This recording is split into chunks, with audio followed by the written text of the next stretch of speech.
একবার তালি হোক। সকলে একবার দয়া করে উত্তর দেবেন, আসসালামু আলাইকুম। ওয়ালাইকুম আসসালাম। আলহামদুলিল্লাহ, আল্লাহর শুকর, আজ ওলামাদেরকে মুর্শিদাবাদের মানুষে মেনে নিয়ে চলে কিনা তার একটা জ্বলন্ত প্রমাণ। ভাই মোহতারাম, একটি কথা ভালো করে শুনে নি, আমি কোরআনের আয়াত পড়েই বলবো, ভালো করে শুনে নি।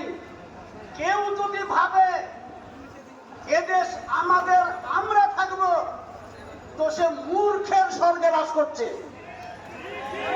দ্বিতীয় কথা শুনে নে, আমার বুজুর্গানে দিনদেরও কথা, ইংরেজদের কাছ থেকে আমার বুজুর্গানে দিন যারা ভারতকে স্বাধীন করেছেন তাদের কবর ভারতের মাটিতে আছে।